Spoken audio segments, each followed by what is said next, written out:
If you are a board member, please be sure to unmute your microphone when speaking. The public who did not register in advance can watch the live broadcast on the city's YouTube channel. For live Spanish translation services, please dial 720-386-9023 and use code 104091 *.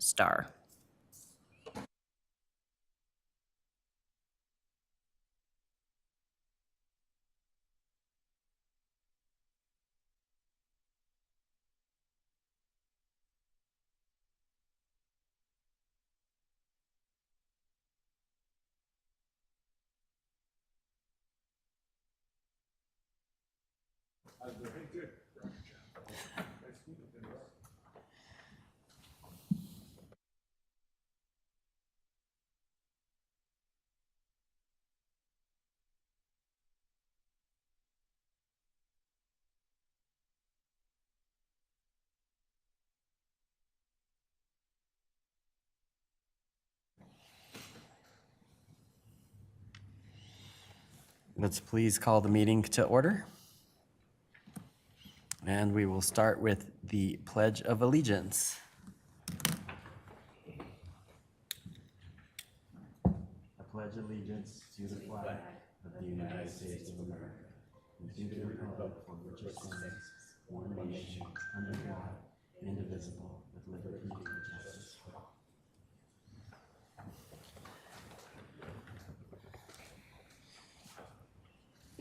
May we please have a roll call? Chairman Japp, Present. Chairperson Eggleston, Present. Chairman Kmack, Present. Vice Chair Biltoff, Present. Chairman Amador. Estoy aquí. You have a quorum, sir. Thank you. First order of business, may we please have a motion to approve the meeting minutes for June 6, 2023? So moved. Second. We have a motion and a second. Electronic voting, please.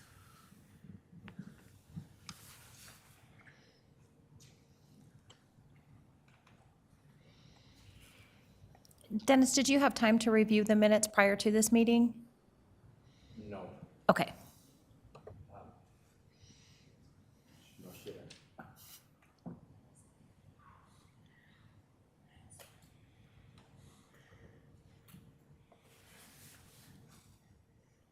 Four yes, 0 no, 1 abstain. Motion passes.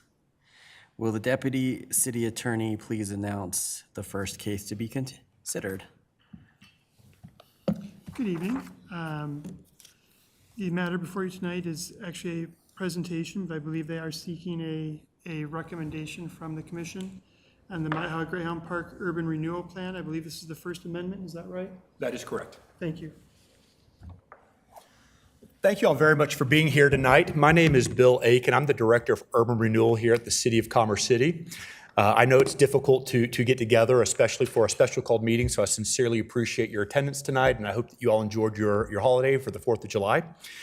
As Mr. Hayter said, this is the First Amendment to the Urban Renewal Plan. Just a quick background on myself. I don't think I've had the pleasure of meeting any of you. I've been at the City of Commerce City since last September. I was brought in to be the Urban Renewal Director here at the City of Commerce City to oversee the redevelopment of our 5 current urban renewal areas, as well as to adopt in furtherance of the plan additional urban renewal areas as the city sees fit. The 6th one that we're working on right now is around the 72nd Light Rail Station, but that will be one that you'll consider next year as we bring that plan forward to the public for approval. What we're talking about tonight is the Mile High Greyhound Park Plan, which any of you that were part of the Planning Commission in 2018 will remember the initial plan came through Planning Commission and the City Council in 2018. And it was always anticipated to be a multiple phase tax increment financing project. The reason you would do that is because the size and complexity of this project demands that it has a longer lifetime than the typical 25 years because development occurs incrementally and it wasn't going to happen all at one time in one phase. We had anticipated this to be a 3-phase tax increment financing project, and what we are considering tonight is the First Amendment, which would be phase 2. of the plan. So the history of it, if you've been in Commerce City for a while, the Mile High Greyhound Track was a center for economic activity and really a destination for the southern part of Commerce City for over 60 years. In 2008, the track shut down as the state was preparing to prohibit and make illegal Greyhound racing in the state of Colorado. So we were left with a problem. We had a 70-acre abandoned racetrack sitting in the city from 2008 to 2011. And then the Urban Renewal Authority through the City of Commerce City stepped in to acquire that track with a plan to redevelop it into a new economic engine to support the southern part of Commerce City. Land in this area, if you're familiar with it, is dedicated to a mixture of uses, including residential, retail, open spaces, and we are working on a funding strategy to bring a large multi-cultural or institutional anchor that would be owned by the URA in the city and really be a public amenity for the City of Commerce City that we'll talk about later in this presentation. So the goals of the plan back in 2008 were to create a flexible master framework, to create mixed use and mixed neighborhoods, to provide a variety of retail and commercial development options in the southern part of the city, to create a community destination and a sense of place for Commerce City, to provide a space for the Boys and Girls Club, which is now built out at this project, and to hold a portion of the property for a future institutional anchor while pursuing development of the remainder of the property. So again, in 2008, a similar presentation was given to the Planning Commission asking for a recommendation before bringing it to City Council for approval. And in 2018, the project was approved through Planning Commission and the City Council to start the Urban Renewal Plan area, which has a 25-year life cycle for the development. So this is a photo from 2008 when the racetrack was basically shut down. You'll see the entire 70-acre area circled in red on your screen above. It's just north of 62nd and just south of 64th and bound by Highway 2 and Holly Street. So it's a large tract of land that sat vacant for years before the city and the Urban Renewal Authority acquired it. Again, its prominence was Greyhound racing. This was the approved redevelopment plan that's been refined over time. This was the plan that was approved. It gets tweaked every year as new redevelopment opportunities come to the city, but this is the current plan that's been approved as of this year. It shows the residential portions, which are already all under construction or has been constructed on the right side of your screen. And what we're focusing on now is the left side of your screen, which is the retail and the institution, the city-owned property. So I'm going to give you a 2-minute summary on how tax increment financing or urban renewal law financing works.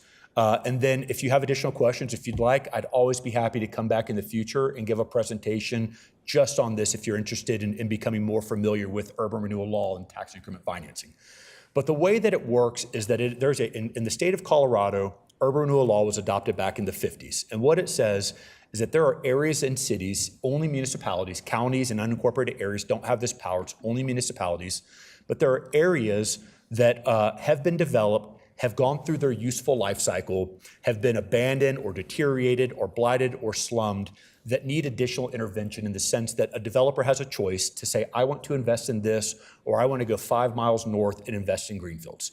So to give these redevelopment sites a level playing field back in the 50s, the state of Colorado adopted urban renewal law, which basically said that a city can deem an area as an urban renewal area for a period of 25 years, and that what the cities do is they go out and they negotiate with themselves and with other taxing entities through the Urban Renewal Authority.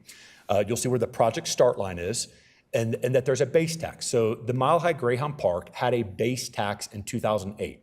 The base tax was relatively low because it was an abandoned racetrack with no really economic activity occurring there. The city bought it, setting the base even lower down to 0, right? Because if it's a publicly owned property, the base is 0. There's no property taxes. Really economically feasible, makes the project economically feasible to do that. Then you go to the different taxing authorities and you explain the project and you do impact studies to show how a project of this size, scope, and scale would impact the fire district, the water sanitation district, the school board, and everyone else. And then you negotiate and you say, well, right now you're generating close to $0 a year, and it's probably going to be that way for a very long time. But with development, it would generate incremental taxes. And at the end of 25 years, what you've pledged back to the URA, so for instance, if they were going to generate $1 million in taxes, but the school board only needed $50,000 a year to provide services for development, then the rest of it is pledged back to the project to allow the Urban Renewal Authority or developers to put in infrastructure and other improvements to basically level the playing field between a redevelopment site and a brand new site. This is specific to the Mile High Greyhound Park. I want to point out that with these, again, it's incremental. So if taxes don't get generated, no revenues flow back into the project. So the project was approved in 2019. And you'll see that incrementally, we've had these little tiny steps as townhomes and duplexes and single-family homes and other things have been built that don't generate a huge tax return, but that they're necessary to provide the base and the population to support what we have planned for the urban renewal project at Mile High Greyhound Park. So you'll see as we enter into 2024, this is really the basis of tonight's presentation. The Urban Renewal Authority sold a 2-acre tract of land to a hotel developer. You've probably seen out there. They've broken ground. The elevator shaft is constructed. They've framed the first floor. They've moved on to the second floor. A lot of activity out in Mile High Greyhound Park right now. That project is set to be open February of 2024. If we can capture the revenues from that, we'll basically be able to generate about $380,000 a year for 25 years that will flow directly back into the project that will then allow the city and the Urban Renewal Authority to use those taxes to do additional improvements, to provide additional amenities, to provide additional municipal services. You'll see as the project, the blue line, that represents the, or the green line represents the commercial. What you'll see here is that the commercial tax base hasn't started yet. The retail hasn't been built yet. That is anticipated to be the phase 3 tax increment. This is just on a matrix that shows generally what we're talking about. You'll see on this, there's the project, that's what's being built, the tax phase. So right now we're talking about the area circled in red, it's the hotel parcel, that's phase 2. We anticipate those revenues starting to come in 2024. So we need to go ahead and set the base before the tax assessor goes out and does the preliminary assessments later this year. Again, once this project is generating a tax, $380,000 of those taxes that are generated on an annual basis will flow back into the project and must be reinvested in the project. And here's what we anticipate reinvesting it in. So since the creation and idea and conception of this project, there's been a vision for an institutional anchor at Mile High Greyhound Park to basically serve as the epicenter for cultural and arts in the city of Commerce City. We are talking with developers as we speak. We're looking at financing this project to potentially design it in 2024 and break ground in 2025. But when you talk about, well, what are we going to spend those revenues on as they're coming in? The goal is to invest it in a municipal building that will serve as really an anchor for cultural and arts in Commerce City. That's the vision. So again, here's the redevelopment plan. And as we're sitting on it, we're anticipating 3 phases of TIF.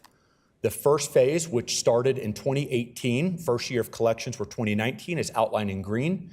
It's the largest section. It was acquired by a private developer named Del West, and they're the residential developer that's out there currently building all the houses on land that they own. The second phase is a small phase, but an incredibly high revenue generating phase is the hotel, because the hotel is going to have a tremendous amount of sales tax, lodging tax, and property tax. So that area shown on your screen is the hotel that's currently under construction. It's a 122-room hotel. Started construction about a month and a half ago, set to open February of next year. And then the last phase that we're considering probably for 2025 is the area in red. It's primarily the retail area as well as the institutional anchor, which is on the top left of your screen where it says Community Center on the screen fronting Elm Street. So, what we're looking for tonight, prior to going to City Council on July 17th, is a recommendation from Planning Commission recommending approval of the modification to start the Phase 2 tax increment financing. Then once it's approved, we would notify all the other taxing entities in Adams County that as those taxes come in, they would remit them back to the city to be used specifically for this project. And with that, I'd be happy to open up to any questions you have or thoughts on the project. It is a Woodspring Suites. Nightly, extended stay? They'll have nightly and extended stay options.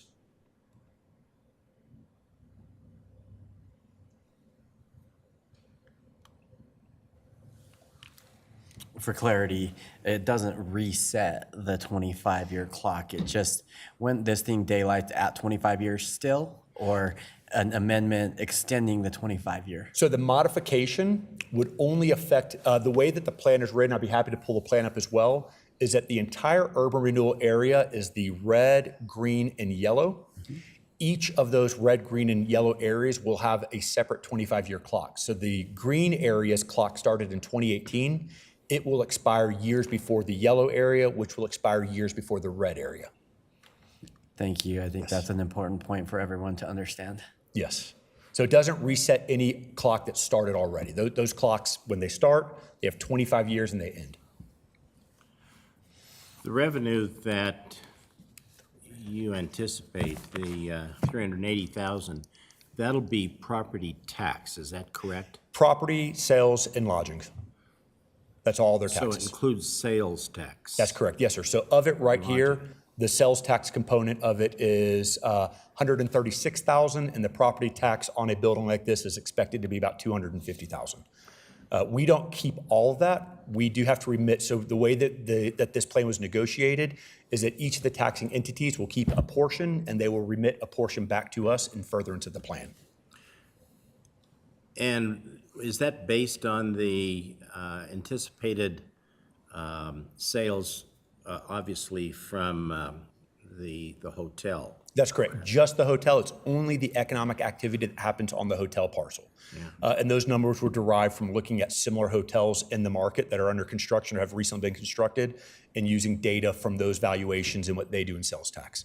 So that's not a perfect number, but we think that that's a very, very close estimate of what we'll generate on an annual basis. I would hope it's conservative, extremely conservative, because, you know, I've financed a number of hotels through the years, a lot of them.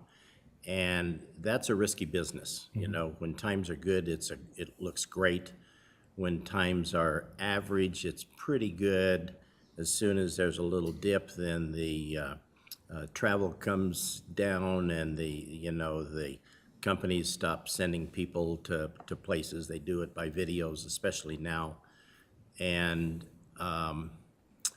betting on their sales is us buying into a little riskier business. Does that make sense? It does, but we don't have there's no negative consequences if those numbers turn out to be 0 and 0. We don't have any funds leveraged, and we haven't committed to any debt obligation based on these. We have gone through 2 underwriting exercises on the institutional building that we plan to use these revenues on, but we would not be able to secure that loan until we had the revenues actually flowing in. No underwriter is going to base a $20 million loan off this sheet. Right. So is this not going to be used to get a municipal bond? I mean, Not a municipal bond. We don't anticipate getting a municipal bond because the loan on the construction of that single building is so low that a municipal bond would be complex, complicated, and just not expensive. Yeah, Sure, it'd be a lot easier to go to a traditional bank and just get a construction loan in about 2 or 3 years. The reason I ask those questions because, you know, taxing districts have come under attack. Oh, yeah. In this community for sure. And even though this is commercial, when you tax a commercial project, it reduces its value because their bottom line is decreased by the amount of that tax. And everybody pays property tax, so you don't think about it until it's bigger than what the average would be. And when you start putting a lot of tax onto something that may have big peaks and big valleys, Sure. Now all of a sudden, again, we're getting into a little risky business, especially if you use it to fund a bond. Yeah. So real quick clarification on urban renewal financing is that it does not impact the mill rate, the tax amount, or anything of the properties, current properties, future properties, any of them, the mill rate, the property taxes, they all, doesn't matter if they're in a URA area or if they're in Fort Collins.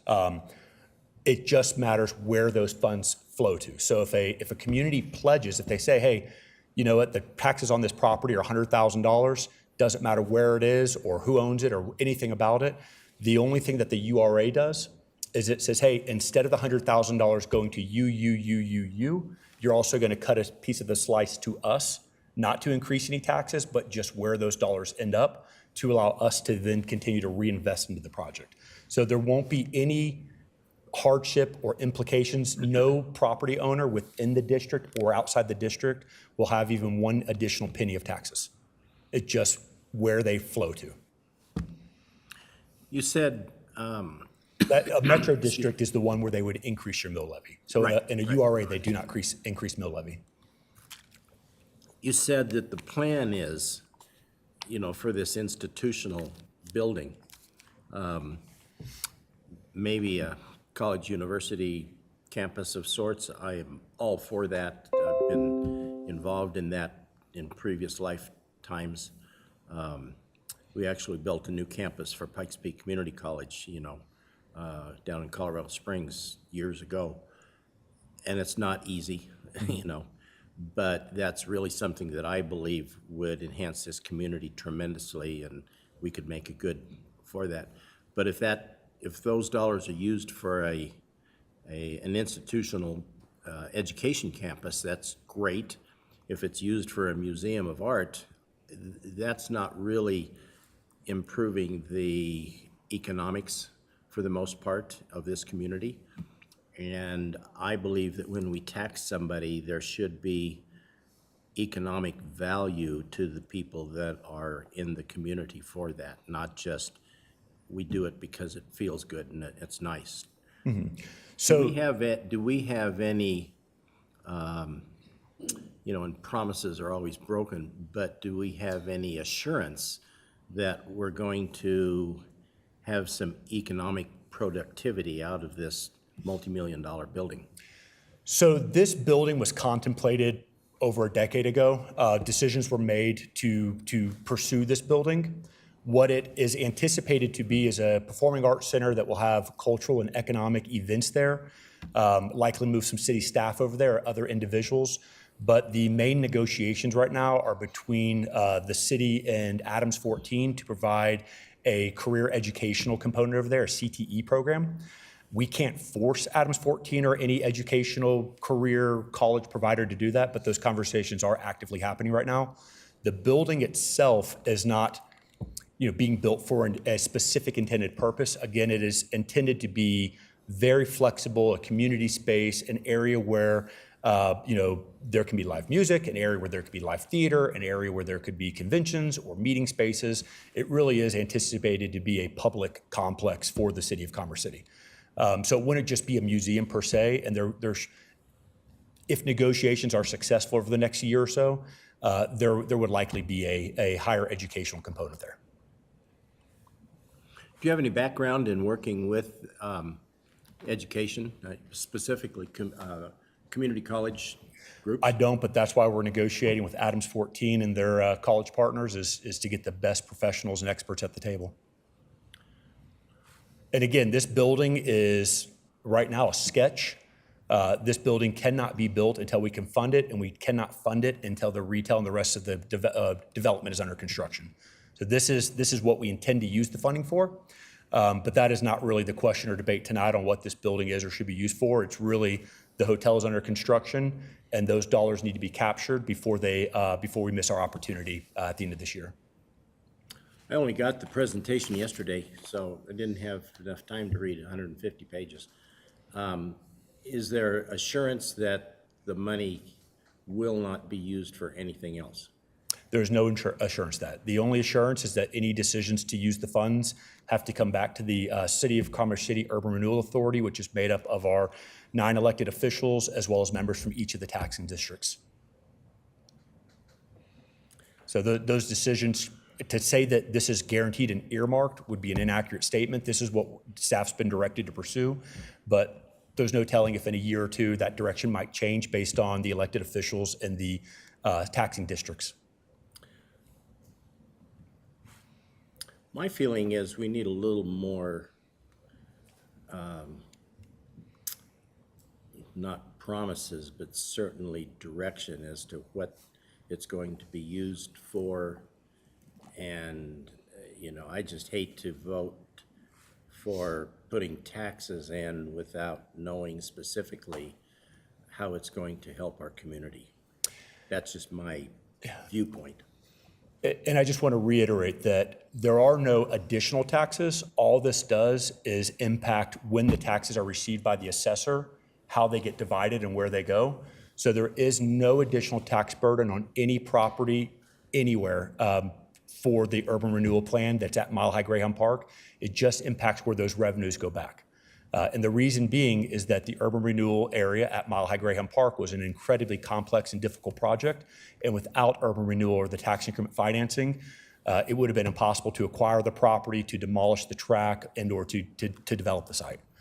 And again, while I'd love to sit here and say that we can make commitments about what authorities in the future might do, as these dollars come in, they're going to sit in a cash reserve account until we have enough to leverage them to go out and get a loan to construct this. Urban renewal authorities don't always have a great success rate. You know that, right? That's across the country. That's right. You got to put good people in leadership roles. Do we have any other commissioners have questions? I have a question really around, and that if the URA goes kaput, what happens on that? And so Kapoop as it doesn't pencil out to the taxes that are projected, and then what happens? Because now in the 25-year clock, right, it doesn't pencil out to be the revenues that you thought it would be, the projections and that kind of thing. What happens in 25 years? We'll just speculate at this point. In 25 years, the project goes kaput, goes under, similar to probably what we've seen in the news to the Broomfield Event Center not penciling out. Yeah. And now they're going to demolish it. Or the Aurora area. Well, I'm just what we're saying, right now. So So what this if is it a goes? very different concept to what happened at that arena. That arena, in my opinion, wasn't that well thought out, and they built it and they didn't have a plan for it. I think that what the city's doing, what the Urban Renewal Authority is doing is smart. We are not committing any funds until we feel sufficient that we have enough funds to finance that building.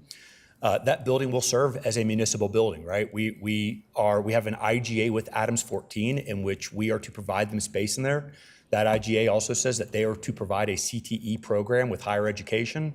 We have lease negotiations that are in LOI right now that are not really privy to the public for other users in that building that are all public or and/or institutional related, performing arts, ballet, theater, individual troops that want to move from other communities to call this their home. The bottom line is that when we secure financing for this building, we won't be able to get a loan unless we can show that the taxes are coming in to support that. So the project wouldn't just, so say, are you worried about the URA board dissolving, or are you worried about 25 years from now we look at our books and we say, oh, well, we thought we'd get 40, but we only got 20? The second, yes. Then, so what we have, so this is what's called a priority. So we have multiple obligations, financial obligations as part of this project. Most of, if not all of those right now have what's called a second priority, or, basically what they've said is we'll get paid if we get paid type of deal. When we go and we take a loan on this building, they're going to take first priority. So we're anticipating over $40 million in revenue coming in for this project. And that building has a price tag of about $22 million. So with the other money, we have not allocated those dollars yet. It's likely that with phase 3, with the retail that the city wants to see here, we'd probably have to use some of those TIF dollars as a second priority to help with those developments. But to secure a loan for the public institutional building, that's going to require a priority lien. Yes, thank you for the clarity, Director Aiken. It's very assuring to hear the direction and where we've been and where the project could go and that kind of thing. My one question, and you did answer it, and I don't know if folks picked up on it, was around the phasing. Phase 1 in the green here, and why phase 2 is just the hotel. Yeah. And in my mind, I would have done phase 2 as the commercial piece to it, ideally, would make sense. But from a risk perspective, the taxing doesn't change. It's just when you're leveraging to be able to collect those taxes in this amendment, the way that it's outlined right now. That's right. So that was a discussion that we had with the board and internally on strategizing how many phases to do. There is no maximum or minimum number of phases that we wrote into the plan. So when the plan was adopted in 2018, it clearly says in about a dozen places, this is a multi-phase project. It is anticipated that we'll start multiple phases. The reason that we're just doing the hotel is we had hoped that the hotel and the retail would be coming out of the ground at the same time. But what we found is that the hotel developer was separate from the retail developer. We are still in negotiations, very early negotiations with a retail developer out of Denver, DPC Companies, to acquire the retail properties. But it may be a year, 2 years, 3 years before those are generating the type of tax increment that you see on your screen here. Since the hotel is under construction, we had to make a decision whether to pull the trigger on phase 2 right now with just the hotel, to do nothing right now, which would basically cost us a couple $100,000 a year for 25 years, or to go ahead and do a second phase that did include the retail. But say we project the retail starts next year and it takes 2 or 3 years to build out, but then something happens and it doesn't start for 5 years, then we've lost 8 years, the 5 years of no development plus the 3 years of construction of the $400,000 that we're expecting from the retail. So that would have been detrimental to the project to start a phase on land that we don't really have a solid schedule for activation. Yes, thank you for that. And so I have to speak up because when former council member Dominic Moreno and now Senator Moreno handed off the council priority seat, at least I was his successor, he asked for an Applebee's to be here because his mother loves Applebee's. Yes. So I don't know where we are in economic development, in negotiations. I know that's a function of the market. Yeah. But I'll just speak up and say I'm hopeful that in the commercial development, there could be an Applebee's, sit-down restaurant, if you will. So as the landowners, we are working on strategies through our negotiations and a purchase and sales agreement that would give us some authority on tenants. Other cities have been very successful with that. The developer is agreeable to that. We're just working on what that looks like. We're not necessarily saying a specific brand, but we are writing in some conditions that would require sit-down full-service restaurants, especially on what we call Parcel A, which is anticipated to have 2 restaurants, standalone restaurants, that would basically be able to serve for the institutional anchor when there's performances and other items as a place for people to go before and after the event. An Applebee's would be great, but when we sell the land to DPC, we're not going to put in specific users. We're going to put in types of uses, square footages, parking requirements, and other things to kind of steer the direction of a high-quality sit-down restaurant instead of having a bunch of lower-quality restaurants here. And as the owner, it gives us a unique ability to do that. Yes, and then thank you as well for that. Also, just looking at a hotel site, I know I've been watching some keyboard warriors blasting a hotel within this particular URA area, Mile High Dog Track redevelopment. But as I think about this, there are lots of events over at just to the east of us, Dick Soccer Stadium, where there are hotels around in Denver, but nothing really clear and localized in Commerce City. It's the first hotel in Commerce City, believe it or not. It is the first hotel. You're right. So I was on council in some of these conversations as well. So as I think about the hotel being kind of on the second piece of the URA or the development that's here, we will be surrounded with construction and retail potentially later, absolutely. But I got to look at the long game of where we're at in this and the overall plan. And so I'm happy to see that the overall plan outlines a strategic plan to get there in the long game. So that's very assuring to me as well, being a native and growing up in Commerce City as well. Yeah. Thank you.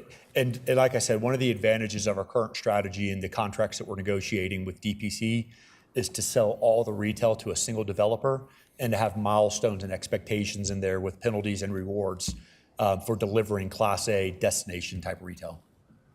So we're currently in negotiations on those. Can't really disclose any of the conditions on those, but we do anticipate to have those available to the public in August after the council approves them or the URA approves them, and looking to close on the land in early 2024.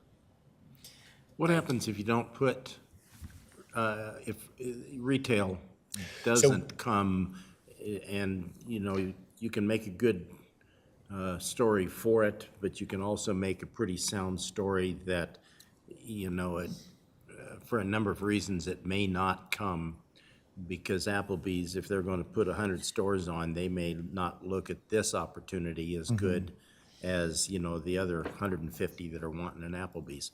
That's right. This isn't Atlanta, right? Yeah. Unfortunately. Yep. What was there a question there?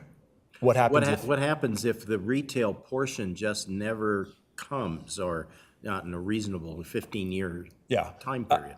I would say that everyone in this room has probably lived through a couple economic cycles that have had some uptrends and some downtrends. What's advantageous about this site is we had it on the market for October and November, and we received 3 very competitive offers. We brought those offers to the City Council and the URA Board. They selected DPC companies to move forward with, but we do have other offers on that land. And the fact that it is publicly owned and that we can support them through that effort is very desirable to the developers.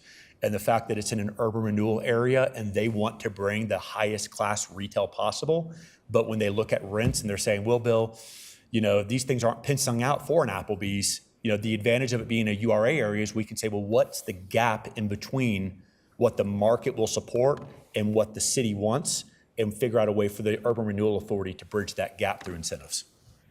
It would be a non-priority though, because the priority goes to the bank that's loaning us money. Thank you. Commissioner? I have one question just because of my ignorance to this type of financial mechanism. So what happens at the end of the hypothetical third 25-year calendar to any unspent monies, any tax monies? What does So that any happen? unspent tax monies get spread out back to the taxing authorities. The URA plan dissolves on the first day of year 26. So year 26, everyone that's on the URA board. So we have 5 current urban renewal areas. And even though each of those areas is represented by the same 13 members, which are elected officials and members from the taxing agencies, on day 1 of year 26, each of those areas dissolve. So for instance, City Center, which is the area just south of here with the King Super, that's an urban renewal area from 1998. Not a really great negotiated one, because the city basically said, or the URA authority at the time basically said, we want this so bad, we're gonna give you 100% of everything you generate for 25 years. And that was that deal. That deal expires on December 31st of this year. So starting next year, the city and all the taxing entities will be able to remit and retain 100% of taxes collected. So if for whatever reason, because this deal, we actually have a bank account with money coming into it that we're respending in the area, if for some reason we mismanaged that and had money left over on year 26, it would automatically revert back to all the taxing authorities through our accounting division. Thank you. Do we have any other questions of the commissioners, or from the commissioners? Seeing none. Do we have any members of the public that would like to provide comment?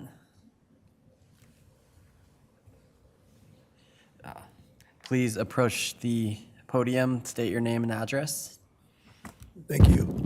Steve Douglas, 10970 Unity Parkway. I'm looking at the red line memo. It's page 16. If you don't mind bringing that up.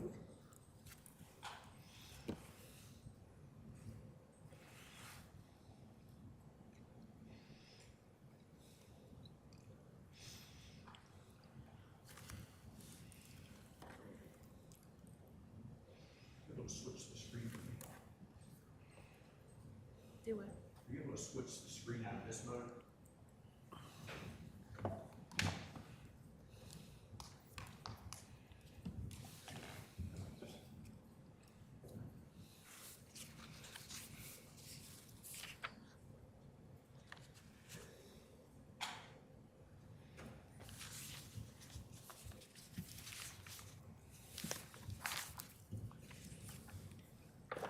And that's the red line memo.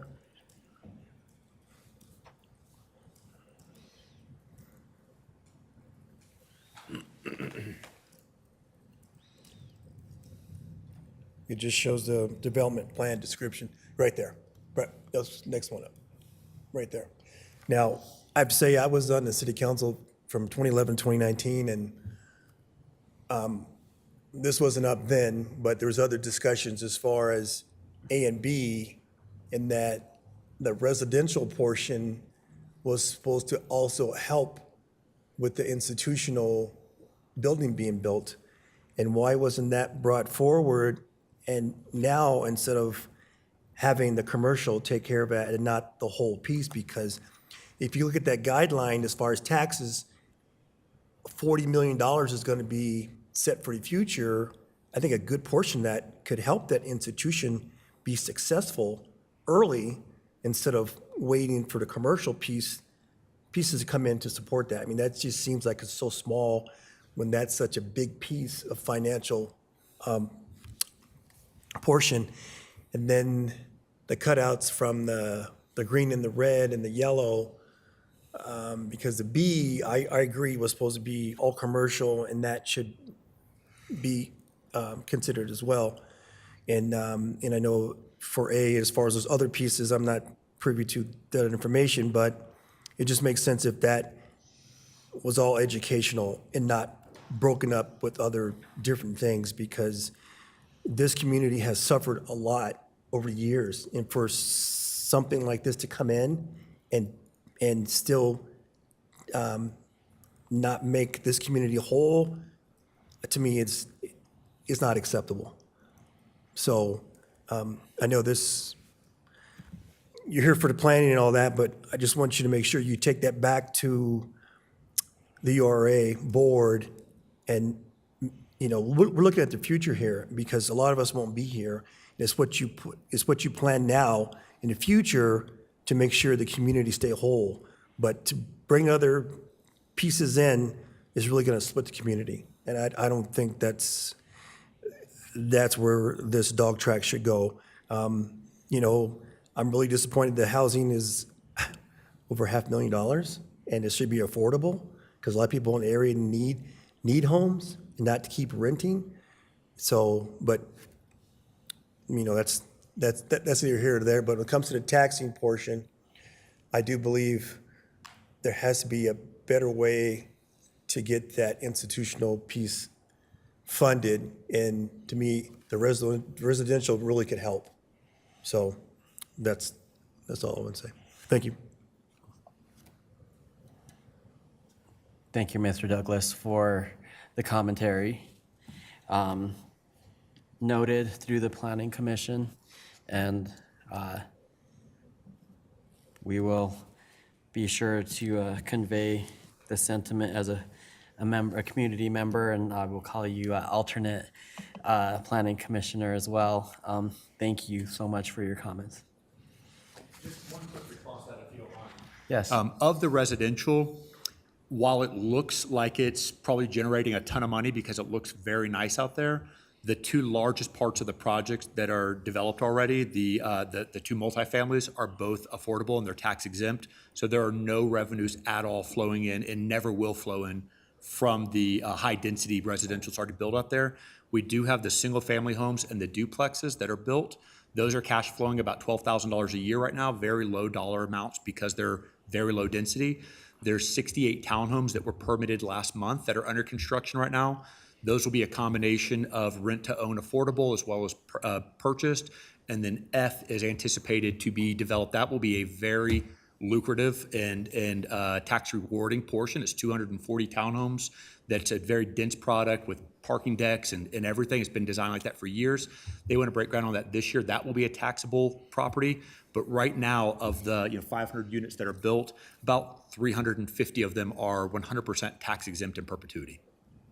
So you'd think that we'd be generating a lot of those buildings because they look really nice and they look like market buildings, but they actually have a special agreement with our housing authority that makes them tax exempt for providing a certain amount of units as affordable. Thank you again, Director Aiken, for that clarification. And I don't know if many of you know that residential taxes don't generate a whole lot of taxes compared to commercial development and hotel developments and retail and whatnot.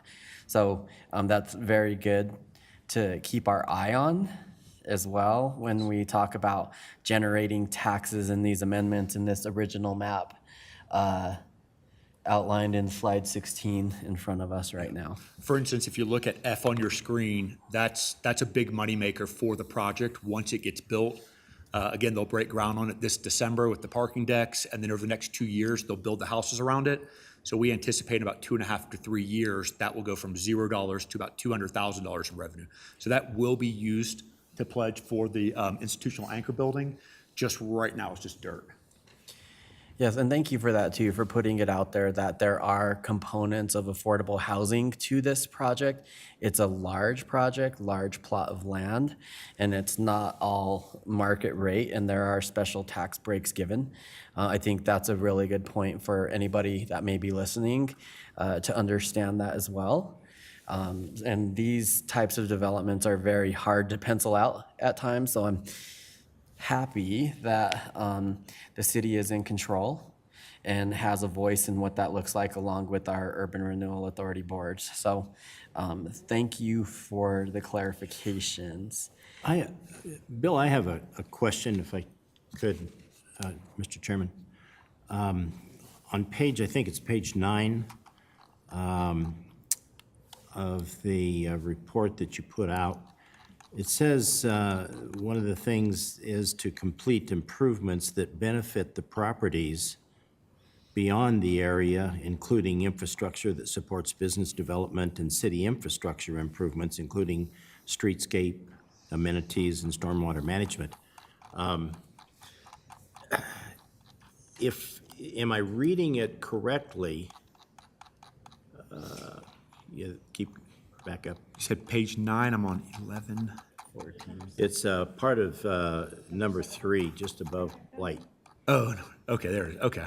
Right. No, yeah, exactly. I tend to like to have some specifics about what the money's going to be used if we're going to give the authority to people to collect it and do something with it. And I would like to see and has that been discussed with the board and with the council and the planning department and all of the people that you've gotten input? On a very regular basis, yes, sir. And so why isn't that in print? So what we have here, the plan that's in front of you, the only changes that were made this year, the ones that are shown in red, they were incredibly minor, primarily to the exhibit that anticipates the phase 2.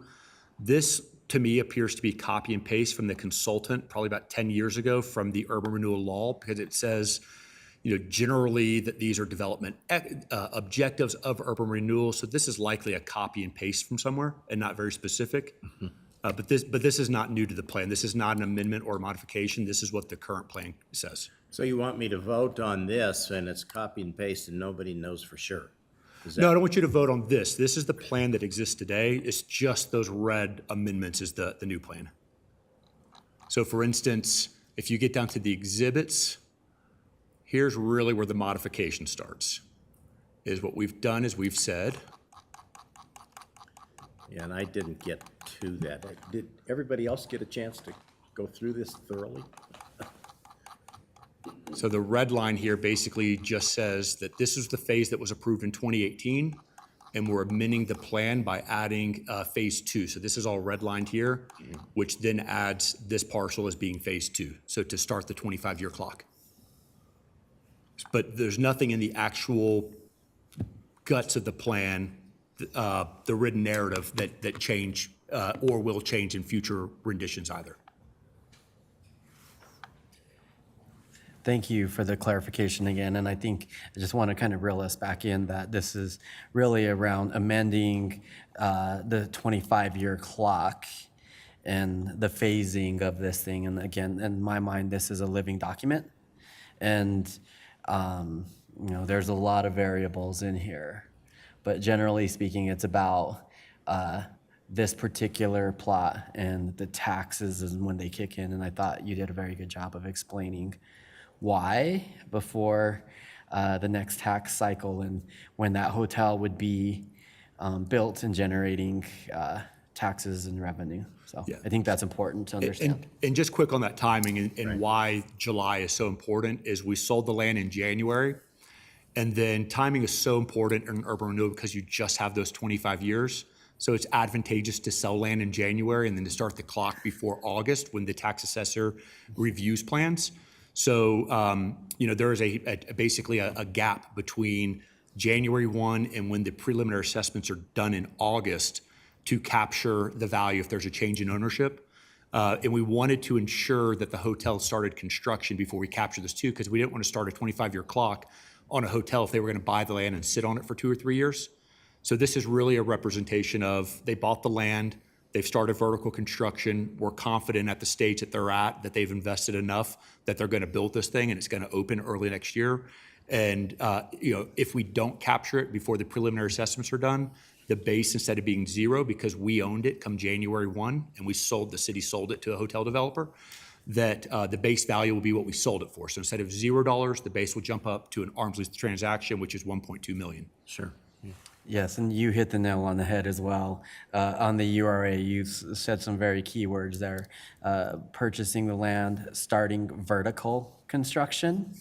In my opinion, that's a developer that's looking to fulfill obligations and try to make this thing work the best that they know how with the tools that they have, and looking for approval through the processes and the powers that be that vote. So thank you again. I completely get this. Tell us again the flag that's on it. It's a Wood Spring Suites. Wood Springs, okay. And is it going to be a franchise or is it going to be corporate owned? It is a franchise, but the group that owns it owns several hotels, and this is their third Wood Springs in Colorado. They're based out of Wichita, Kansas, and they own other hotels between here and in Wichita. So they are very well versed. In fact, when I was doing development, and this is just a complete coincidence at how small the community is, but I worked as a developer for a large development firm in Atlanta, and actually sold this group multiple pads back in 2012 through 2014. So it was kind of fun after I hadn't seen them in a decade to bump into them here in Commerce City, Colorado. Maybe they followed you. That's a good thing. Well, to be honest with you, this hotel, 5 years in the making. So we put out the RFP and kind of partnered with this group almost 5 years ago. It took 5 years to get to the point where they were under construction. So no, I was still living in Atlanta, Georgia when this process started. From the financing standpoint, this would be, in my world, this would be a tough one to finance because of the lack of other economic activity that surrounds it, what's going to bring people in, and hotels, just like fast food restaurants, they do better when there's 2 or 3 or 9 competitors within a stone's throw. And the first one is always a struggle. Oh yeah. And so, but we have to start somewhere. Yes, thank you, commissioners. Do we have any more questions of the commission before I ask? Is there anybody signed up virtually? There is not. Seeing none, I believe this is the part where I don't know that we ask for a motion, do we?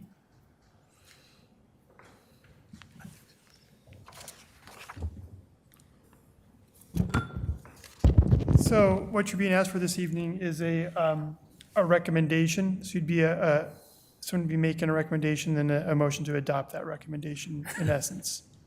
All right, very good. Can I get a recommendation to approve can I get a motion? I'm just going to leave it like that for right now. Any commissioner?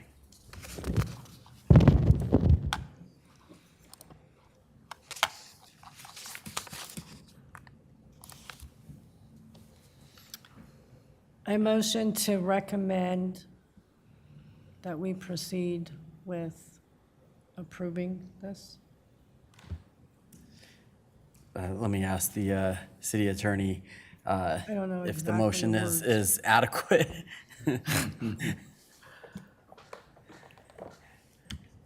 So really what you're trying to get the First Amendment to the Mile Greyhound Park Urban Renewal Plan as adopted, right? That's right. So that's what you're really looking for. Yeah, so Is the it- motion we're looking for is a motion from Planning Commission recommending City Council approve the first modification to the Mile High Greyhound Park Urban Renewal Plan area as presented. Would probably be the ideal motion to bring to council for simplicity. Yeah, so with that, if we could just clarify, Commissioner Eggleston, the recommended motion as outlined. Okay, I recommend to make a motion to the city council to approve the first modification to the Mile High Greyhound Park Urban Renewal Area Plan as presented. We have a motion recommendation. Can I get a second? I second. We have a motion and a second. Any other commissioner conversation business? Seeing none, can we get a roll call vote, please?